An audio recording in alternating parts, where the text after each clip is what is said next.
साधु जी जीवन में एक बात ध्यान रखिए, एक होता है पंचामृत, एक है पंचामृत। गुरुदेव भगवान का, ठाकुर जी का होता है चरणामृत। किसी महापुरुष के मुख से जो वाणी निकले तो उसका नाम होता है ज्ञानामृत। किसी विग्रह का दर्शन करो तो वो होता है रूप सुधामृत। लेकिन यहां चल रही है कथामृत। आज हम विचार कर रहे थे, प्रातःकाल कोई हमसे कह रहे थे महाराज जी चरणामृत लेंगे क्या? तो चरणामृत पर अचानक हमें ध्यान आया कि एक ज्ञानामृत होता, एक रसामृत होता, एक रूप सुधामृत होता है, एक पंचामृत होता है, एक सुधामृत, एक दर्शनामृत होता है, लेकिन ये सत्यनारायण कथामृत और इसकी बड़ी महिमा है। सुधामृत का मतलब सुनना, सुधा के अनेक अर्थ होते हैं, लेकिन सबसे बढ़िया कोई अमृत पूछे, देखो एक साधारण अमृत भी है जो 14 रत्नों में से मिला, उससे निश्चित है कि आप मरेंगे नहीं पर मृत्यु का भय नहीं जाएगा। लेकिन तप्त कथा अमृत ऐसी है भैया, ठाकुर जी की गाथा का अमृत कैसा है, जिसने ये पा लिया तो शरीर तो मरेगा। गीता भी कहती है नैनम छिंदति शस्त्राणि नैनम दहति न चैनम कलेस्यन् त्यागो न शोच्यति मारुता। आत्मा को न कोई काट सकता भैया, न कोई जला सकता, न पानी में यह भीग सकती। आत्मा तो भैया सदैव ठाकुर जी की ओर अग्रसरी रहती। और एक महापुरुष अच्छी बात बोलते थे, माया मरी न मन मरा, मर मर जाए शरीर, आशा तृष्णा नारी, कहे गए दास कबीर, कहे गए दास दास कबीर। आत्मा कभी भी नहीं मरती, मरता तो शरीर है भैया। जिस प्रकार नवीन वस्त्र धारण करने के लिए पुराने वस्त्रों का त्याग करना पड़ता, उसी प्रकार हमारी यह आत्मा नवीन शरीर धारण करने के लिए पुराने शरीर को त्याग देती है। लेकिन गोस्वामी जी की पंक्ति अपने आप में बड़ी अद्भुत है। बड़े भाग मानस तनु पावा, बड़े भाग मानस तनु पावा, बड़े भाग मानस तनु पावा। भागवत में प्रहलाद जी कहते कौमार आचरेत प्राज्ञो धर्मान भागवतान्ह दुर्लभम मानसम जन्म। बड़ी दुर्लभता से मनुष्य का तन मिलता, देवताओं को भी दुर्लभ। गोस्वामी जी कहते सोरे दुर्लभ सदगलतहिगा, सोरे दुर्लभ आदि जगत गुरु शंकराचार्य कहते पुनरपि जन्मम पुनरपि मरणम पुनरपि जननी जठरे शयनम, यह संसारे बहुदुस्तारे कृपया हरे पाए मुरारे। शंकराचार्य कहते बार बार जन्म लोगे, बार बार मरोगे, कभी कुकर सूकर कुत्ता बिलार बनोगे, भैंस बनोगे, पशु बनोगे, कीट पतंगा बनोगे, परंतु गोस्वामी जी कहते बड़े भाग मानस तनु पावा,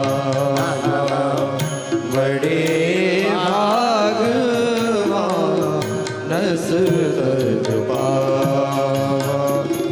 सोरे दुर्लभ सदगलतहि गावा, सुर दुर्लभ सदगलतहि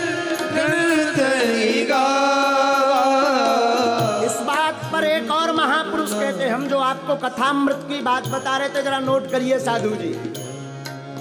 शुद्ध धारा अरु लक्ष्मी पापी के घर होए, पर संत समागम हरि कथा तुलसी दुर्लभ दो। इसलिए बाबा कहते बड़े भाग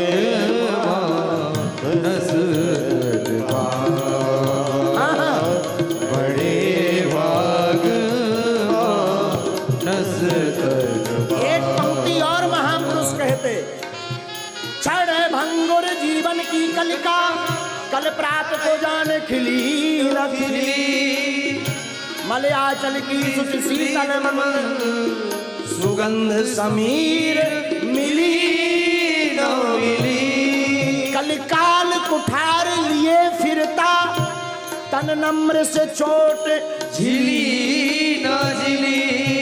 कहले हरि नाम सुन ले हरि नाम अरे कनवा।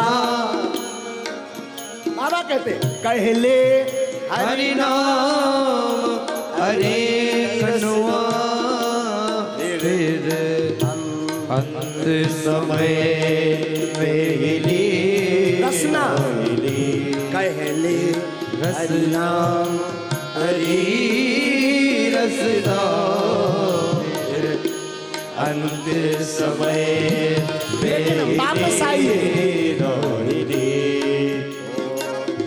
बड़े भाग मानस कर पावा, बड़े भाग मानस कर पावा। आप कितना भी रुद्राभिषेक करवाओ, पंचाभिषेक करवाओ, कितना भी करवाओ, परंतु जीवन में रुद्राभिषेक पंचाभिषेक करवाने के बाद आपके जीवन में अमृत नहीं जुड़ा, आपने चरणामृत नहीं लिया, आपने सुधामृत नहीं लिया, आपने रसनामृत नहीं लिया, आपने ज्ञानामृत नहीं लिया, और अगर आपने कथामृत नहीं लिया तो आपका जीवन बेकार है, किसी काम का नहीं। कथामृत की इतनी महिमा है, जितनी कहो उतनी कम है। लेकिन साधु जी विचित्र बात तो यह है कि जानते सब हैं पर मानता कोई नहीं। कथा उपदेश देने वाले भी जान रहे हैं कि संसार जो है किसी काम का नहीं, माया किसी काम की नहीं, लेकिन महाराज जी भी कहते बिना 1.5 लाख के कथा ना हुई है। स्थिति तो जाए। हाँ, जो कहते कि माया व्यर्थ है, उन्हें भी माया चाहे तब कथा करने, माया की बात भी बिना माया के नहीं सुनाने। हाँ, एक बार एक ऐसे दार्शनिक थे, वो दार्शनिक बैठे हुए थे तो कोई कथा सुना रहा था, माया सब व्यर्थ है, संसार सब झूठा है और माया के चक्कर में नहीं पड़ना चाहिए। सोई दार्शनिक है, जो महात्मा का कमंडल था वो लिया और चल दिया। महात्मा बोले भाई साहब ये कमंडल कहाँ लिए जा रहे हैं? अरे महाराज माया सब व्यर्थ है, माया में नहीं पड़ना चाहिए, ये संसार सागर है, कौन सा कमंडल कहाँ की माया, आप कथा करो ये हम संभालते हैं। तो उपदेश देना, पर उपदेश कुशल बहु तेरे। उपदेश देना सरल है, पर जीवन में चलना बड़ा कठिन। लेकिन हम निवेदन करें, बार बार उपदेश देते देते, बार बार उपदेश सुनते सुनते एक बार चित्त में चिपक ही जाती है बात। जैसे रसरी आवत जाए